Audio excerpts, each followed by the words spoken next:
Life can be messy, Life can be unpredictable, but a whole lot of love. and a little wine makes it all work.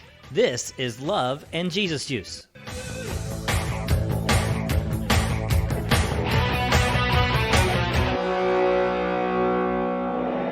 Hey, Paula. Hey, Kirby, What are we drinking? we are drinking a 2016 Syrah from a winery close to Terre Haute, I know I can't tell you how excited I am about this. Watertower Estates. We're drinking wine from a winery.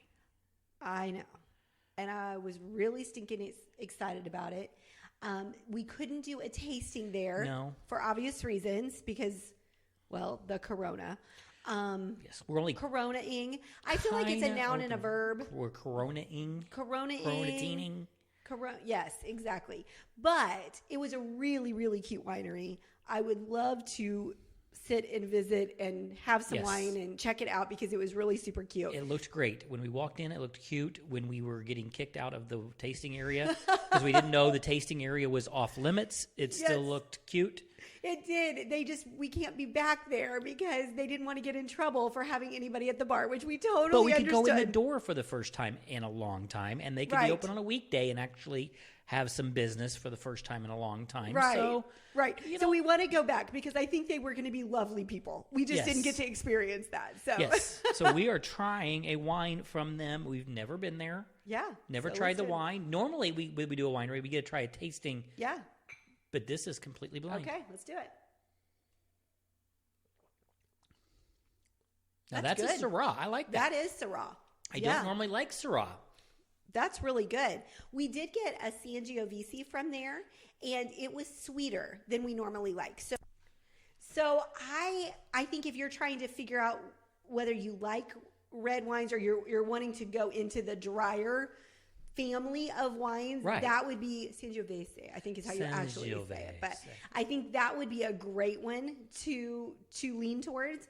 This is considered their table wine, and I think that makes sense, but it is dry. Right, and I see Syrah typically as a heavier bodied wine. This is a little bit lighter bodied wine. So this is a good, it's almost an entry level Syrah, and it's more summer friendly, I would think, around a picnic table with a steak instead of in a fancy dining room with a steak. Yeah, I love it. All right, It's okay. good. All right, I'm going to take one more drink and then we'll start talking. Okay. I think I know what we're going to talk about, and I think this should be really fun. Yeah, I think we're going to have a little fun tonight. Our topic tonight is everything I ever needed to know I learned from television.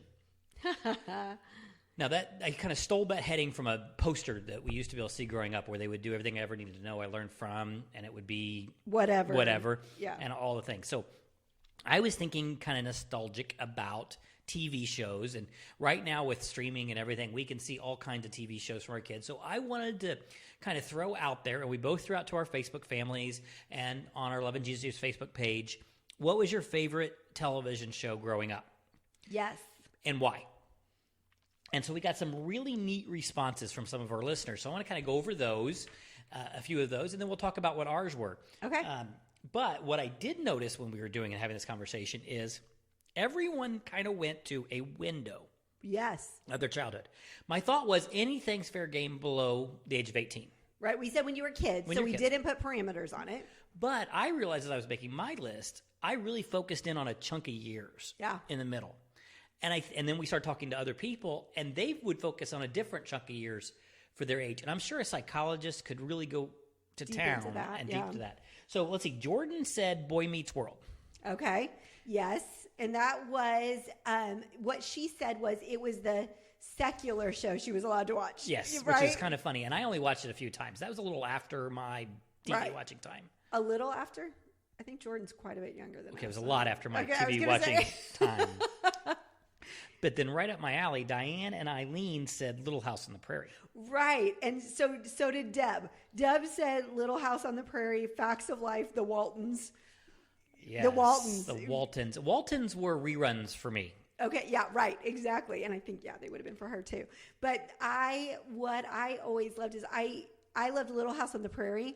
The Waltons was okay. Yes. It wasn't that I didn't watch it. Yes, but you were supposed to like them both. You were supposed to like them both, but I definitely lean towards Little House on the Prairie. So, Yeah, yes, yeah. that's what she said, too. Oh, and the other one she mentioned was Remington Steele. And I loved Remington Steele. Did you? I don't remember that one. Well, that was a drama. It was one of the few dramas in the early 80s that I watched because I would have been around 12 or 13 at that time. Okay. And so it was unusual, but I liked it because of the concept.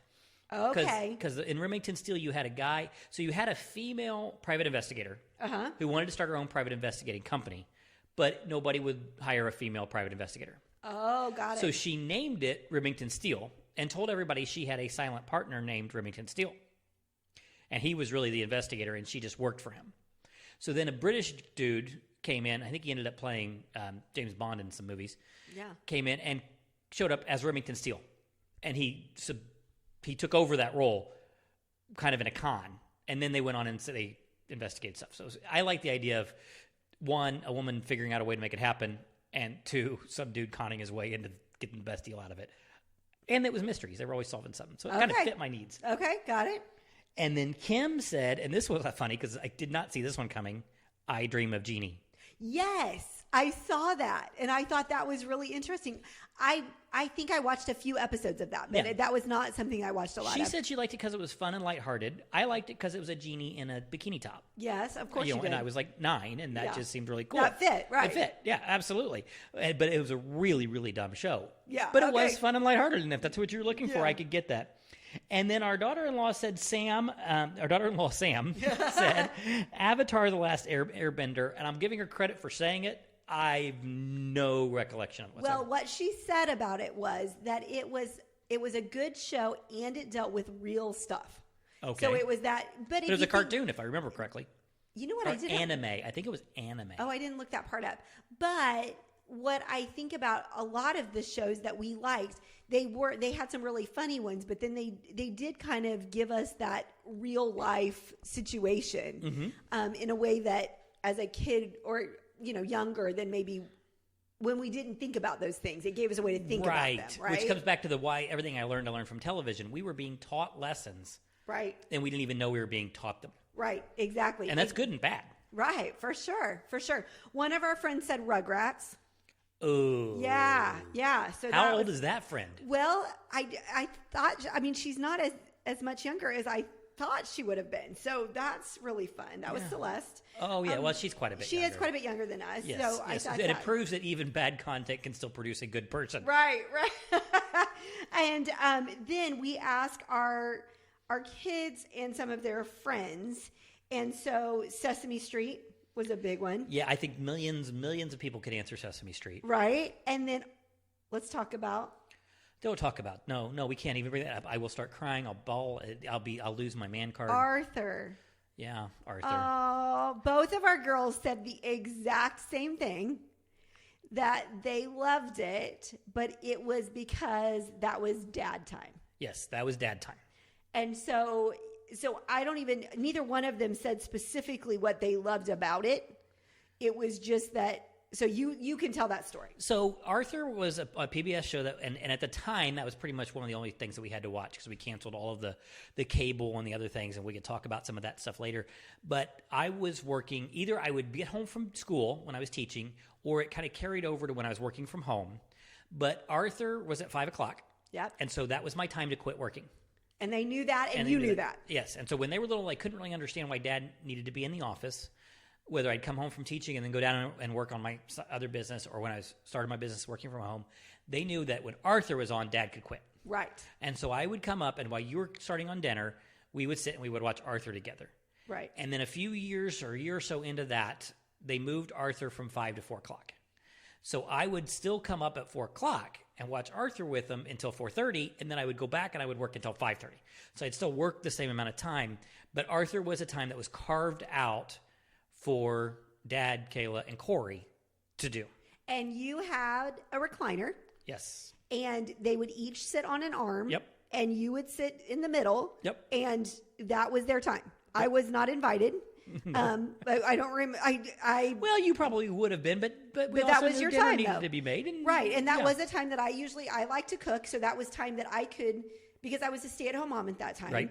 And so it allowed me a little bit of a break, right? to go make dinner, which I enjoyed doing, and gave the girls time with you. And sadly, that probably continued long beyond the age appropriateness of watching Arthur. Maybe. I mean, it only stopped when I finally moved my business out of the home. Right. And I wasn't there. And I think that was probably one of the biggest concerns when talking with the kids when they were little about me starting a business and moving it on was, what about Arthur? Yeah, because it was what it represented, right? Yes. Yeah, absolutely. And then our daughter Corey said Jack Hanna.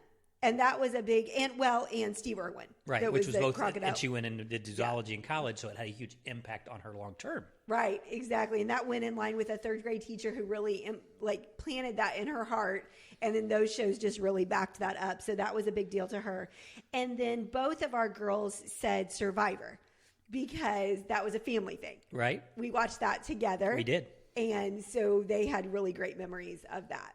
And so I think that points to a real picture. So why you think some of these shows are so important to you. Right.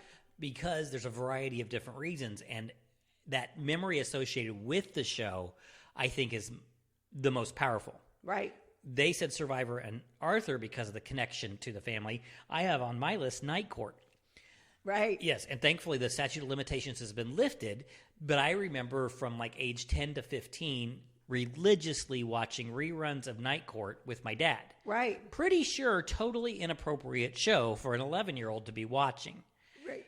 But what did you do during that time? We ate chocolate chip cookie or Oreos, or actually most Chips Ahoy, really. Chips Ahoy. Chips Ahoy cookies by the sleeveful and milk, and watched Night Court.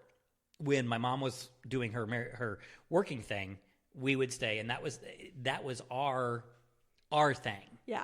Yeah. Absolutely. So, yes, was it a funny show? Absolutely. So was WKRP in Cincinnati, another one I liked. But that particular show has such a strong memory because I associate it with my dad.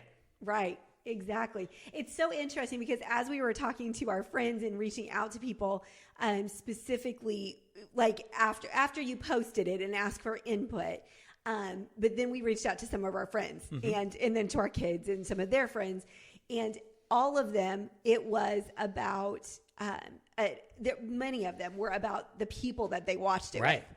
And so I found that really, really interesting. One of our friends said, what age? Right. And so, so we were talking about, okay, Sesame Street as a kid, right? And then it developed from and there. And she's a very heavy media person.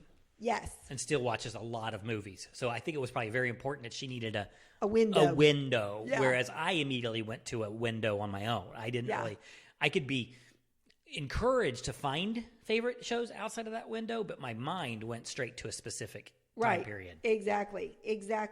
And then, so Night Court was like, if you had to pick one. Oh, if I had to pick one? That's a good question. Yeah, that Night Court and Cosby Show combo. Cosby Show, yes. Yeah, I was a big sitcom guy. But when did sitcoms start? Do you what age was that? I remember 1980s must-see TV Thursday night sitcoms. We were talking about TGI Friday. That was like ABC's answer to NBC's must-see Thursday, and I think it kind of tailed in after, as Cosby was going off the air, ABC's TGIF was coming into play. Yeah. Because Urkel was one of them that they mentioned Family from Matters. that. Yeah. When I was a kid, when during the early 80s, Friday night was considered kind of a death zone for good television. There was nothing on. Friday and Saturday nights were not prime time. But then ABC kind of made it prime time by capturing that sitcom audience. That's my biggest problem with television right now, is I don't think that there are very few really, really quality sitcoms. Yeah. Well, it's just changed so much with streaming and stuff. Yeah. So I want to talk about my brother's favorites because this was his topic. And he chose this. He was the one that came up with this topic. Shout out Brandon Scott. Who is, he's been a youth pastor for a long time. And so he's lost probably some brain cells, and he probably started with some of the shows he watched. So I always laugh because I look back. My brother loved to watch TV. He could get stuck in, and I could get stuck in television, but I thought I was a big at it until I met him. Yeah, he loved TV, and he still does. Still Star Wars or anything like that, which you do too. But he's taking it to the next level. He likes the art of media. which it would be interesting to ask his daughter, who went into media and a lot of those things. And I'm sure she got that from him. I'm sure. Because Absolutely. was something that connected them. Yep. Definitely. So I had forgotten about this one. Oh, quick shout out. If we're talking about somebody you think you could get along with, he has a YouTube channel called The Fandom Pastor. Yes. Little shout out for absolutely. That. Please do go check them out. Real Kids Incorporated. Well, Kids Incorporated, but the real Kids. Do you remember Kids Incorporated? A movie? I think I remember a movie. No. There was a show. There was a movie called Kidco. No. Not the same thing. Kids I don't remember the show. Yes. And I only watched it, I'm sure, because of him. Alf. I loved Alf. Okay, yes, I loved did you? Alf. It was stupid enough not to make my top 10 list. Yeah, but okay. But I did love Explorers. Do you remember that one? The name, I think don't even remember that one. Okay. I think we're seeing the 4 or 5 year difference. Yes, exactly. So he is almost to the date 3 years younger than me. And I'm almost 2 years older than you. Yeah. Okay. So yeah, that would be the age difference. So he is our friend Heather's age, closer to our friend Heather. And okay, Knight Rider. Yeah, Knight Rider's on my list. Is it? Yes. Okay. And here's what I learned from Knight Rider. Good hair is important. Oh, and the leather jacket. And the leather jacket and hair conquers all. That and Happy Days, Fonzie from Happy Days. The two of those kind of teamed up. But now I have no hair. I do have the leather jacket now, but I have no hair. And if you have that, then your car talks to you probably, right? Yes. Everybody wanted a car that talked. And you can solve all the problems. And solve crimes again. See, I like solving crimes. You do. The Wizard? No. Don't remember that one? Okay. No. Manimal? Do you remember that one?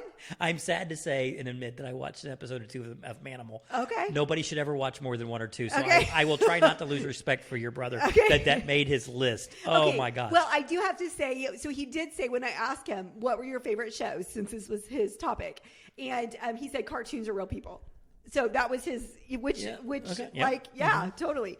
Because we were of the age, we were on the front end of, so Looney Tunes we always had, but then as we were growing up, there definitely became this whole genre of cartoons that didn't exist before, right?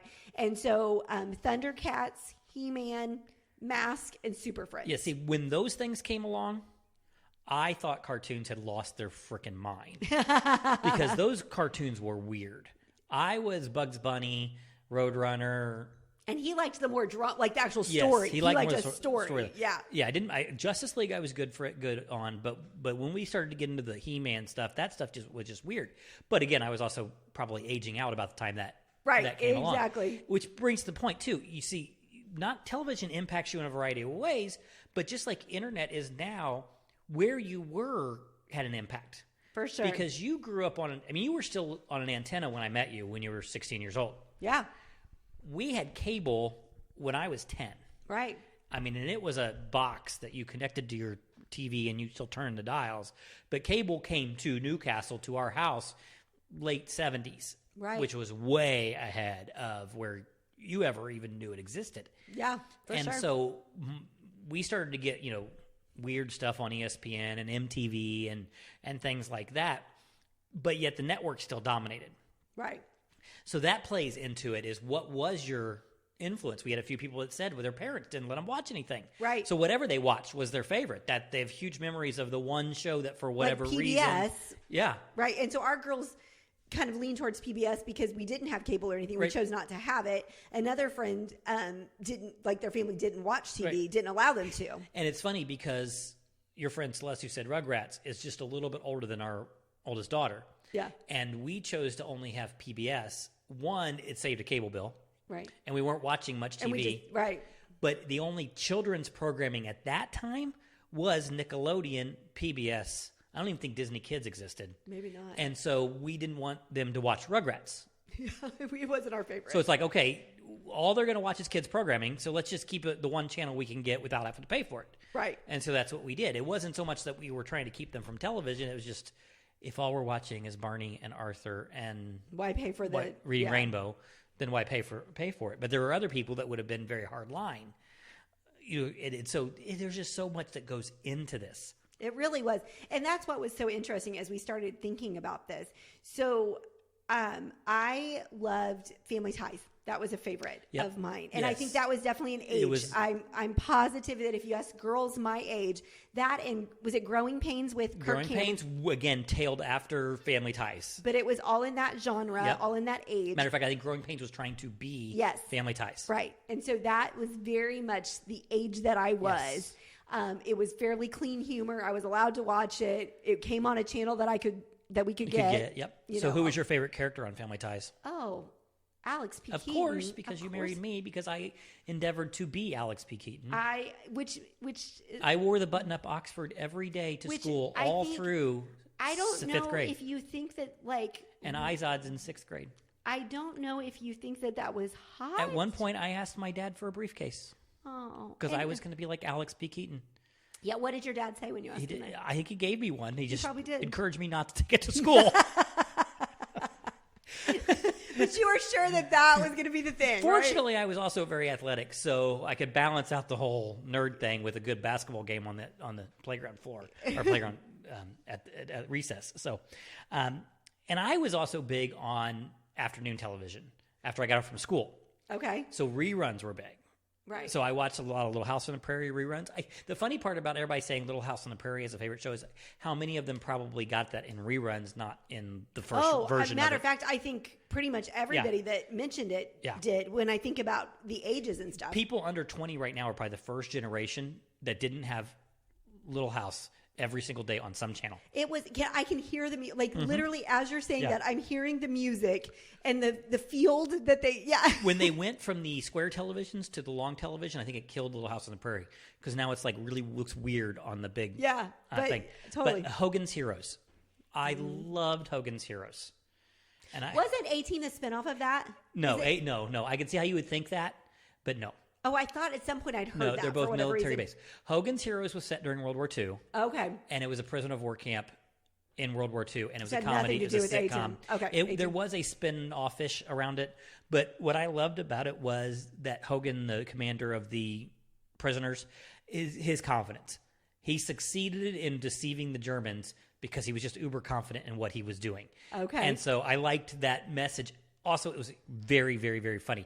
Hugely stereotypical against Germans and completely inappropriate in today's Like, wouldn't make it. would not make it in today's television. Yeah. But A-Team is also on my list. Yeah. Oddly Yes. enough. Yes. I'm surprised my brother didn't put that Yeah. because I vividly remember but being around when that was on because he loved that. Yes, it was the show that got in trouble for gratuitous violence, but nobody ever died. No one. No, tons of bullets flying, nobody ever gets hit. And people, like, they fell down on the ground, but they always got up. Things blowing up, like there'd be bombs blowing up, bunkers, bullets, machine guns going off, and then all 12 of the bad guys would end up with their hands zip tied in the Behind middle them. thing. Yes, no blood. yes, yes. But yet it was really too violent. So what year, I wonder what year that would have been. Like it was, 18. again, mid-'80s. Because that show, not that I enjoyed it, but that was one that was always on. Yes. For sure. And I'm noticing a pattern here because another show on my list is MASH. I really liked military-based Now, shows. that one I remember growing up, 1983, by the way. Yeah, okay. 18. MASH, because my parents liked it. Yes, your parents are huge MASH fans. Huge, like even, I mean, they would still, like today, if it's still on someplace, it they holds would. up. It does. It's just funny. Again, I think it's probably not totally appropriate with their humor for the most part, but Well, I think humor is not appropriate in today's usually. world. I mean, to be funny, somebody has the option of being offended. Well, that's true. That's true. And that's kind of part of our problem with getting good sitcoms is people trying to find that line where they can be funny and be sarcastic and approach the idea of humor is hard to do without being offensive. If you look at Friends, kind of evolution of Friends, now this is getting outside of our childhood, but Friends, Big Bang Theory, both bookend a show with Barney and Ted. Oh, How I Met Your Mother. How I Met Your Mother. Thank you for filling me in on that one. So you've got 3 shows that were basically the same show. Yes. Mm-hmm. I mean, different groups, friend group, and they're told over their time period, but a lot of the storylines kind of go. But in Friends, you have a show that made fun of everything that you traditionally would have made fun of, short of racism. Mm-hmm. Yes. But there's definitely some storylines in there that are hilarious but could be considered offensive. Then you've got How I Met Your Mother, which took all of its offense and put it into one character. Yeah, and it was like literally him breathing was offensive. Was offensive, and so that's how they got away with it.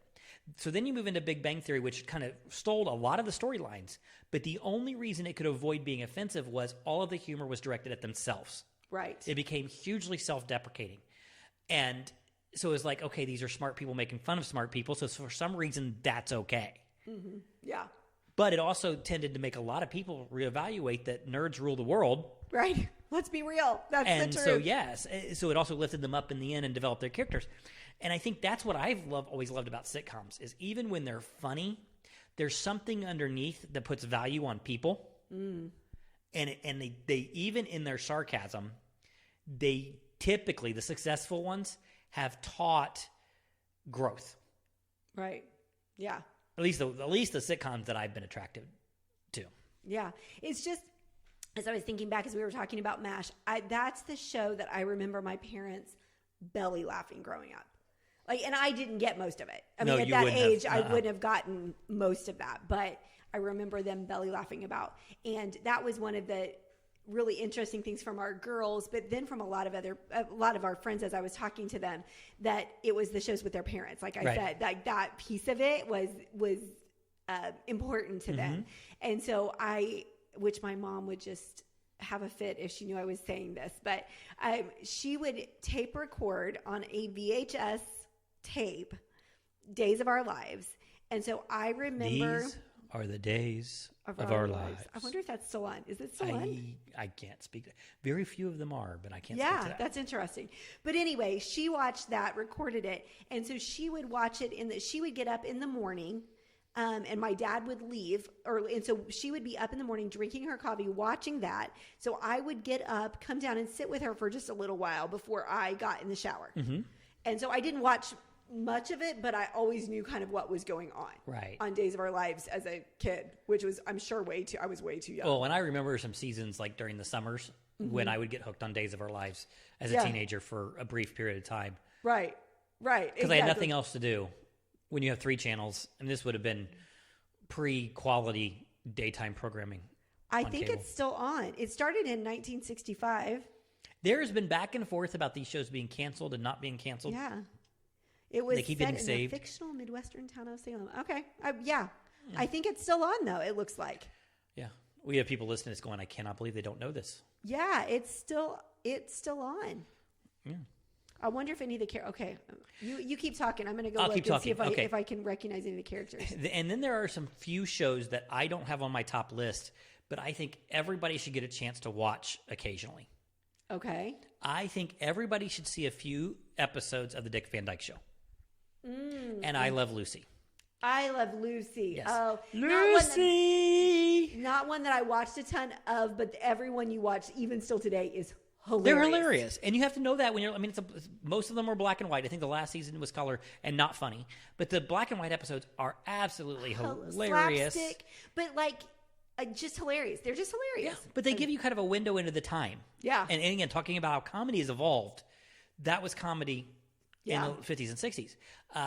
WKRP in Cincinnati. Yeah. Again, probably the funniest television show ever put on television that didn't actually get legs beyond a few seasons. Interesting. How long was that on? Do you remember? I think 4 years is what I think it was on. Okay, so short. And that struck a chord with me because it was AM radio, and my dad had done AM radio. Right, so it resonated. And so there was a connection to the stories that he would tell.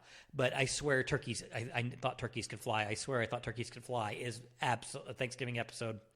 I mean, it is a classic. Well, I Love Lucy eating the chocolates. Yep. All you have to say is that, and it's rare that a person, if they don't know, if I just said that and you don't know what I'm talking about, Google it. Lucille Ball eating chocolates, and she was a comedic genius. The funniest. I wonder how much of what she said was scripted because she was just so funny. Yeah, I hate that I didn't live in a time with Lucille Ball and George Burns. Yes, right. That humor, and that Bob level Hope. Of humor. Yeah. Right. And then the other one that I think everybody should see an episode of is The Newhart Show. Yeah. Not Bob Newhart, but the Newhart show. The second one that he did. Okay. The first one's got its own humor. You tried to watch it one night. You weren't really a big fan. No. But the one that's got Daryl and my other brother Daryl, Yeah. the one where... I mean, I vaguely remember that. It's a weird sense of humor. But that came on at a time period when I was moving my humor, my sense of humor, from slapstick type, it's got to be obvious. You need to see the joke, to more satirical, higher brow humor. And as an age, I was growing up, I was maturing. And so I didn't like the Newhart show the first couple seasons, but my dad liked it. Mm-hmm. And then as I got older and I got more of the jokes, I could see the intelligence of the humor because he is dry. Okay. Got it. His whole humor is dry. Got it. Yeah. He lets the slapstick happen around him, and then he just does it. And I think I kind of model my own humor off of that. Absolutely. So, and then with our girls, it became the real life. Yes. The reality TV. Reality TV. When they said Survivor, I was like, oh, that was the first one of those. Their generation is going to remember reality television. Because that's really where it started. So Yeah. I just thought that was interesting too. You can really tell the dynamic of the time and how that evolved as well. Yeah, absolutely. So this was a fun conversation for us, if for another reason, to take a journey down memory lane. And so now, just to give you a couple of hard stuff that we have to know, is we want to stay on the air, and staying on the air requires audience participation. Yeah, so give us topics. Yep. Give us input, what you like, what you don't like, what you'd like us to discuss, and wine. And wine. Yep. There's lots of ways on our website that you can help us out. One is to join our fan club /newsletter and be entered in the month of May to win a $25 gift card. Ooh. Yep, to Love and Jesus Juice merchandise. Personalized wine glasses. Yes, that's what we're drinking out of right now. Love and Jesus Juice personalized wine glasses. Yeah, if you see the picture on our Facebook page or Instagram that goes with this episode, I put in there a picture of the wine glasses. Yes, our Better Together wine glasses. I love them. You can also fill out our contact form and ask us how you can send us some wine, or recommend a wine, or recommend a winery. Or if you have a winery, we can do a live show once the Coronatine is over. Corona-ing happened. Yeah. Yes, once we can Once go back we to- quit Corona-ing. We do have one of those. Here's a little teaser. We have one of those scheduled in October. So we're excited to be able to do a live show in October. But if you are a winery and you want information about that, you can reach out to us. And most important, subscribe to us on your favorite podcast platform and rate us. All right. Have a great week.